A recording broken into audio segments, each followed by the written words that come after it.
এই নববৃন্দাবন ধামে এই মুহূর্তে উপস্থিত আছেন আমার যত যত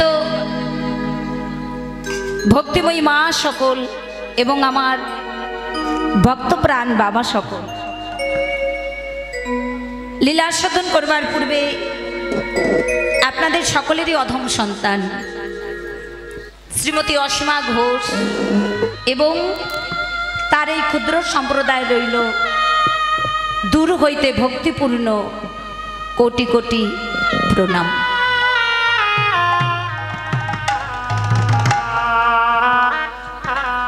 আজ আমরা নিশি প্রভাত হতে না হতেই সকলে যে লীলা আস্বাদন করতে চলেছি বা করছি, প্রথম সকালবেলাতে হয়েছে জাগরণী রসদগার, একটু আগে হয়েছে ভগবান শ্রীকৃষ্ণের গমন গোষ্ঠ লীলা, আর এই মুহূর্তে যে লীলা আমরা আস্বাদন করতে চলেছি মধ্যাহ্নকালীন লীলা শ্রীমতী রাধারানীর সূর্য পূজা। এই 8টা লীলাকে একত্রিত করে বলা হয়েছে অষ্টকালীন লীলা।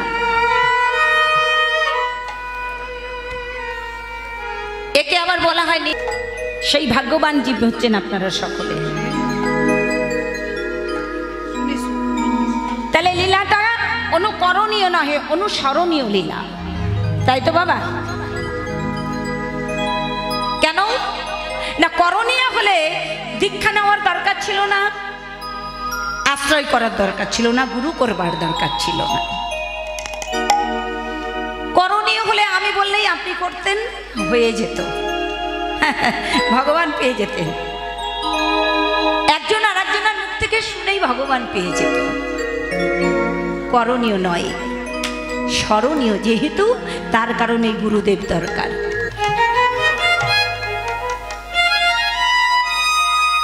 তাই শাস্ত্রে ছোট্ট করে বললেন, সাধন সারণ লীলা ইহা না করো হেলা, কার মনে করো তো সুখার নিতাই গৌর।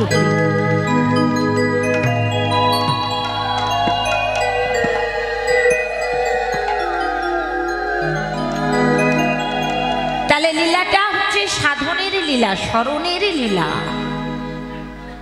জীবের উপাসনার লীলা।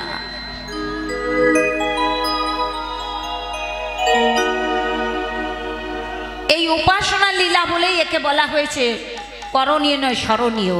কারণ করণীয় হলে এক গ্লাস জলের মধ্যে আমি বিড় করে যে কোনো কিছু একটা বলে আপনাকে জলটা খাওয়ালেই আপনি আমার বসে চলে আসতেন, নিতাই গৌর।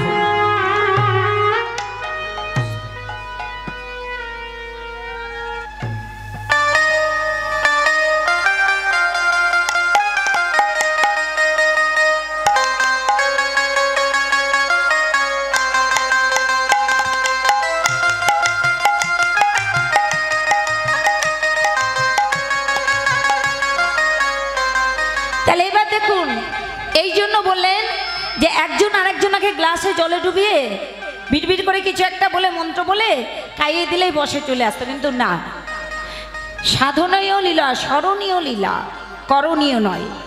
স্মরণীয় মানে শ্রীগুরু চরণ আশ্রয় করে এই লীলা সম্বন্ধে দেহের মধ্যে জ্ঞান, অনুসত্তা, অনুরূপী, অনুভাব, ভবিষ্যৎ সমস্ত সব কিছু বিস্তারিত একসঙ্গে জীবের দেহের মধ্যে, জীবের ভাগ্য আকাশে উদয় হয়, আর সেই উদয়েই বোঝা যায় এতদিনে ভগবানের ভক্তের প্রতি কৃপা হয়েছে। নিতাই গৌর, হরি বল, হরি বল।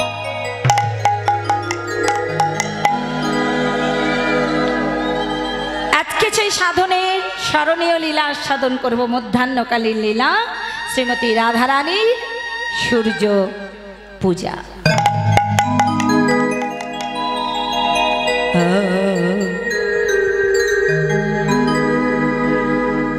কিবা হে মো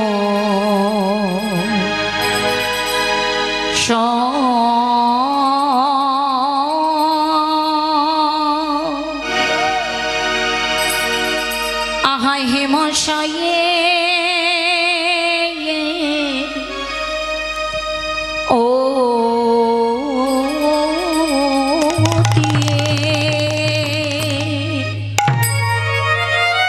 এ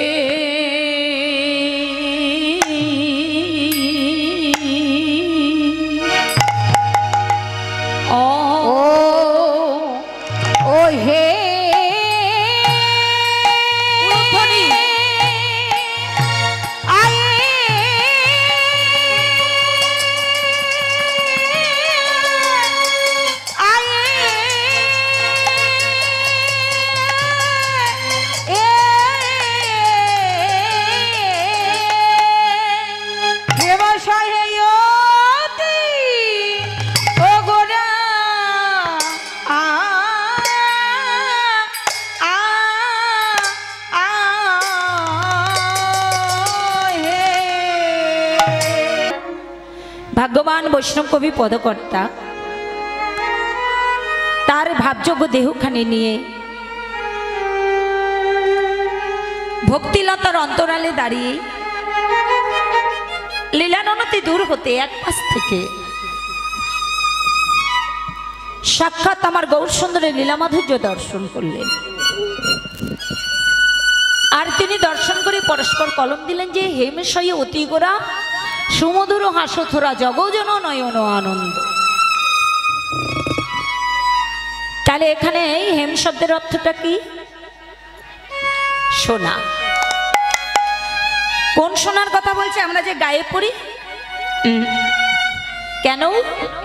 এই জগতের সোনা যে যত গায়ে বেশি বেশি পড়বে তাকে অতীব দেখতে বেশি সুন্দর হবে। আর কি হবে? সোনার অহংকার ছিল, সেই অহংকারে তিনি অহংকারী হবেন। নিতাই গৌর হরি হরি।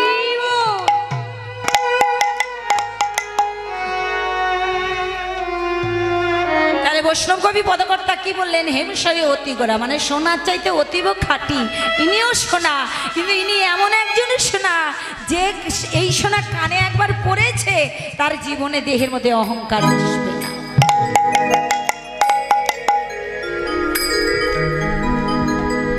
এ সোনা কেউ যদি একবার কানে পড়ে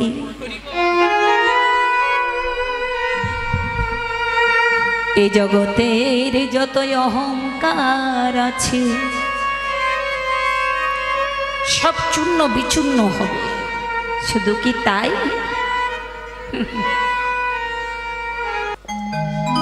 তাহলে এই জগতে সোনা পড়লে অঙ্গে দেহে মনে অহংকার আসে, কিন্তু আমার গৌর সোনা যেজন একবার এই গৌর সোনার নামটা একবার যার শ্রুতিমূলে প্রবেশ করেছে তার ইহ জগতের মায়া সমস্ত সব কিছু পরিত্যাগ হয়ে গেছে।